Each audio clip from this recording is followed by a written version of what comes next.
This is a most popular mechanical keyboard, red gear shadow blades MK853। হ্যাঁ ভাই, তো আজকে আমরা এই জিনিসটারই রিভিউ করব। অলমোস্ট আমার 2 বছর হয়ে গেছে এটাকে ইউজ করা, তো আমরা তার রিভিউ দেখব যে 2 বছরের মধ্যে আমার ওপিনিয়ন কি এই কিবোর্ডের সম্বন্ধে। যদিও এটা কিন্তু মানে প্রচুর পপুলার এই কিবোর্ড, একটা মেকানিক্যাল, আর বাজেট রেঞ্জের মধ্যে এর মধ্যে একটা ইউনিক ব্যাপার আছে, সেটা কি সেটাও তোমাদেরকে বলবো।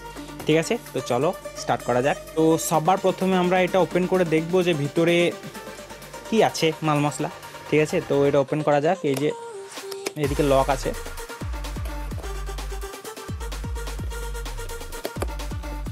তো ভাই লকগুলো এত টাইট, 2 বছর পরে মনে হয় আজকে আমি আবার বাক্সটা খুলবো। কিনে আনার পর থেকে তারপরে আমার খুলিনি আর একবারও। ওকে চলো, ভিতরে যদি কিছু বেরোয় আমার দোষ নাই।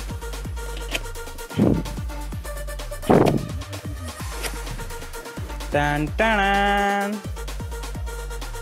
কিচ্ছু নাই, মাত্র এই যে একটা কিবোর্ডটা এর মধ্যে এসেছিল ভিতরে ভরে, একটা সুন্দর পাড়া একটা প্লাস্টিক। ঠিক আছে, একটা বই বেরিয়েছে যেটা আমি এখনো পর্যন্ত পড়িনি, অ্যাকচুয়ালি ইউজার ম্যানুয়াল বলে এটা, তো এটা আমি কখনো পড়িনি। তারপরে আছে একটা সুইচ ওপেনার, মানে এটা দিয়ে তুমি কিবোর্ডের সুইচগুলোকে তুলতে পারবে। ঠিক আছে, আর রয়েছে এটা বিল ছিল অ্যাকচুয়ালি, এখন মিটে গেছে, কিচ্ছু বোঝা যাচ্ছে না। এটা বিল ছিল এক সময়ে, তো অনেক দিন হয়ে গেল যেহেতু। আর কি আছে, আর কিছু নাই। আর এই দিয়ে দুদিকে দুটো স্পঞ্জ আছে, বাস যথেষ্ট। তো সবার প্রথমে আমরা কিছু এর স্পেসিফিকেশনগুলো একটু পড়ে নেবো যে কী কী এর মধ্যে আছে।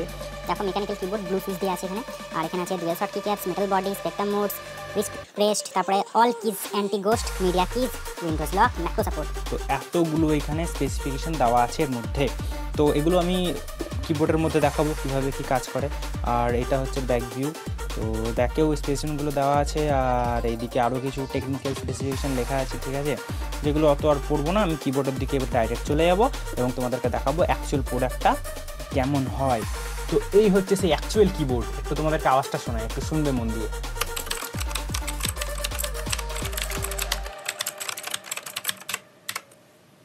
বুঝতে পারলে, মেকানিক্যাল কিবোর্ড ইউজ করা এই মজা, এই যে একটা ট্যাকটাইল একটা ফিল আসবে, যে তোমার ফিডব্যাক আসবে, সেই ফিডব্যাকটা কিন্তু দারুণ। তোমাদেরকে আমি একটা সুইচ ওপেন করেও দেখাচ্ছি, তো চলো ওপেন করা যাক। দেখো ওপেন করে দিয়েছি, এই যে আমাদের কি ক্যাপটা, আর এই দেখো আমাদের ব্লু সুইচ। এটাই হচ্ছে ব্লু সুইচেস। তো এখন কিন্তু আর আওয়াজটা আসছে না, অ্যাকচুয়ালি এটার জন্য আওয়াজটা বেশি আরও খেলছিল, বাট এখনও কিন্তু তুমি ইউজ করতে পারবে কিবোর্ডটাকে। ওকে, পরে কিন্তু আমরা তোমাদের এর RGB কিছু ফাংশনগুলো দেখাই যে RGB কীভাবে কাজ করে। ওকে, তো এখানে দেখো একটা ফাংশন বাটন আছে। ওকে, ফাংশন বাটন, আর এই যে RGB বাটনটা টিপলে কিন্তু এখানে তোমাদের সব রকম মোড আছে, প্রচুর মোড আছে, 18-19টা মোড আছে এখানে। এটা সফটওয়্যার দিয়েও কন্ট্রোল করা যায় কিবোর্ডটাকে। এখানে প্রচুর রকমের, লাইটটা একটু জ্বালিয়ে নিই, এখানে প্রচুর রকমের কিন্তু ফাংশন বাটন আছে। দেখো এখানে সার্চ, এখানে ক্যালকুলেটর, এখানে মিউজিক, এখানে প্লে পজ, এখানে ভলিউম আপ ডাউন। যদিও ভলিউম আপ ডাউন করার জন্য নব ইউজ করা হয়, তাতেও কিন্তু এখানে আছে, এবং কিবোর্ড লক করার জন্য একটা আলাদা সুইচ আছে। প্রচুর রকমের এখানে সুইচ আছে যেগুলো কিন্তু ফাংশন কি দিয়ে কাজ করে। হ্যাঁ ভাই, আর একটা জিনিস যেটা আমি বলতে ভুলে গেছি, সেই জিনিসটা হচ্ছে এই যে নব, এটাতে কিন্তু একটা LED আছে। ঠিক আছে, তো এখানে ফাংশন কি আর ইনসার্ট বাটনটা টিপলে কিন্তু LED রান হয়ে যায়, এবং এর আরেকটা মোড আছে। আরেকবার যদি আমি এটা টিপি তাহলে কিন্তু এটা ব্লিঙ্ক মোডে সুইচ হয়ে যাবে। দেখো ব্লিঙ্ক করবে, এই দেখো ব্লিঙ্ক হচ্ছে। ওকে, আর এটা আমি বন্ধ করেই রাখি। আর কিবোর্ডটা বন্ধ করার জন্য কোনো আলাদা করে সুইচ নেই এখানে। কিবোর্ডটা বন্ধ করতে গেলে ফাংশন প্লাস M1 অথবা M2, এগুলো একটা করে মোড বটে। তো আমার এই মোডগুলোতে কোনো কিছু সেট করা নেই বলে আমি টিপলে বন্ধ হয়ে যায়। ওকে, আরেকটা জিনিস যেটা তোমাদের দেখাই, সেটা হচ্ছে এর যেই ভলিউম রকারটা আছে, এটা কিন্তু খুবই ইউজফুল ভলিউম আপ ডাউন করার জন্য, প্লে পজ করার জন্য। ভাই গান বাজতে লেগেছে। প্লে পজ করার জন্য, তারপরে আরও অ্যাস্থেটিক ভাইব দেওয়ার জন্য। ভাই দেখো, এই নবটা যদি কোনো কিবোর্ডে থাকে তা সেটা দেখতে কিন্তু আলাদা লাগে সব নর্মাল কিবোর্ডের থেকে। ওকে, আর এটাতে তোমার আলাদা করে নামপ্যাডও আছে। তো যারা GT5 খেলো বা যাদের নেম প্যাড যাদের দরকার হয়, বেশি সংখ্যা টঙ্কা টাইপ করো, তাদের জন্য ইউজফুল। সবার জন্য নাও হতে পারে, কিন্তু হ্যাঁ একটা বড় ফুল সাইজের কিবোর্ড এটা। সঙ্গে রয়েছে একটা রেস্ট, যেটা তুমি আরাম করে হাত দিয়ে টুকি করে কাজ করতে পারবে। ওকে, এরপরে আমি দেখাই এই 2 বছরের মধ্যে আমার কি জিনিসটা খারাপ হয়েছে। 6 কাজ করলো না, 7 কাজ করলো না, 8 কাজ করলো না, 9 গিয়ে কাজ করেছে, ঠিক আছে। তো মানে একটা মানে কি বলবো, একটা ছোট্ট পাড়া অংশ এটার কাজ করে না সাউন্ড ফরওয়ার্ডের ক্ষেত্রে। মানে যখন আমি ডান দিকে ঘোরাচ্ছি, আবার যদি উল্টো দিকে ঘোরে না দেখবে কাজ করবে, প্রত্যেকটা ঘর কাজ করবে। তো 1 কাজ করলো, 2 কাজ করলো। তো এখানে একটা ছোটো বড়ো প্রবলেম দেখা দিয়েছে, ঠিক আছে। আমি কিন্তু ভলিউম নবটা খুব ইউজ করি, এইভাবে ইউজ করি, তার জন্য হয়তো খারাপ হয়েছে একটু। প্রবলেম নাই, যেহেতু 2 বছর হয়ে গেছে। আর যে নেক্সট যে প্রবলেমটা, সেই প্রবলেমটা হচ্ছে এখানে দেখো, এই যে নেমপ্যাডটা আছে সেখানে কিন্তু এই যে 4 নাম্বার বাটনটা আছে না, এটা কিন্তু একটা এলইডি খারাপ হয়ে গেছে। ওকে, একটা এলইডি আমি কেন বলছি, এখানে 2টো করে এলইডি থাকে।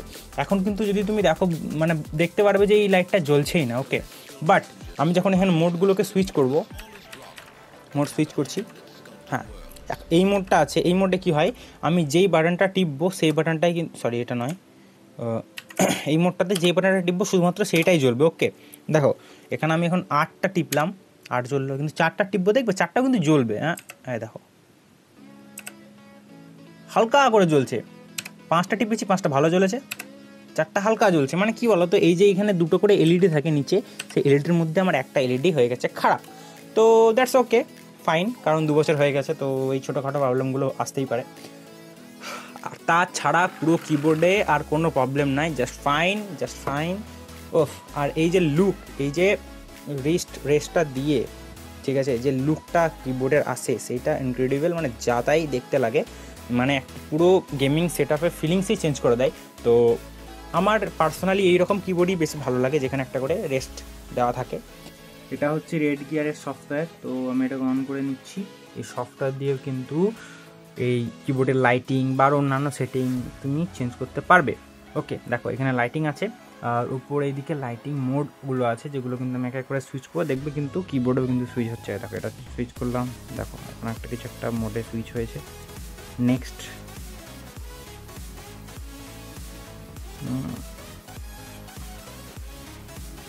মোড কিছু একটা লাগাই, কিছু একটা সুইচ হয়েছে। দেখো এটা যেখানে ক্লিক করবো তো তারপরে পুরো চেঞ্জ হবে। ওকে, এই অ্যাপ দিয়ে কিন্তু তুমি এর স্পিড এবং ব্রাইটনেস সব কিছু কন্ট্রোল করতে পারবে, এবং তুমি কিবোর্ড দিয়েও করতে পারবে। কিবোর্ডটাও দেখিয়ে দিচ্ছি, এই যে ফাংশন কি টিপার পরে এই অ্যারো কিগুলো দিয়ে কিন্তু এই যে এটার ব্রাইটনেস কমে গেল, এটাতে বেড়ে যাবে। ওকে, ফুল ব্রাইটনেস, এখানে 3টে এলইডি ব্লিঙ্ক করবে, তার মানে ফুল হয়ে গেছে। আর এটাতে স্পিড, দেখো স্পিড বেড়ে যাচ্ছে এবং স্পিড স্লো হয়ে যাচ্ছে। ওকে, তো আমি এগুলো সব ফুলই রাখি দেখতে ভালো লাগার জন্য। Just as a my opinion, ওই ক্রাউনের 2-3টে লেভেল ছাড়া আর ওই যে নেম প্যাডের যে 4 নাম্বার সুইচ আছে তার একটা এলইডি খারাপ হওয়া ছাড়া আর কোনো প্রবলেম হয়নি। যেহেতু 2 বছর থেকে আমি ইউজ করেছি, তো হতেই পারে এরকম প্রবলেম 2 বছরের মধ্যে, বাট তাছাড়া কোনো সুইচের কোনো প্রবলেম বা কোনো সুইচ আটকে গেছে বা কোনো সুইচ কাজ করছে না, এরকম কোনো রকম প্রবলেম হয়নি। ইভেন কোনো রকম কোনো ফাংশন কি তো প্রবলেম হয়নি যে এই ফাংশন কিউ মানে কাজ করছে না ঠিকঠাক, তাছাড়া কোনো প্রবলেম হয়নি। তো আমার তরফ থেকে তো ভাই ওয়েল ডান, একদম রেকমেন্ডেড তোমাদের জন্য। যদি কেউ নিতে চাও এই কিবোর্ডটা অবশ্যই কিনতে পারো। আজকের জন্য এটুকুই, টাটা। আবার নেক্সট দেখা হবে, নেক্সট দেখা হবে অন্য কোনো ভিডিও নিয়ে। আজকের জন্য বাই বাই।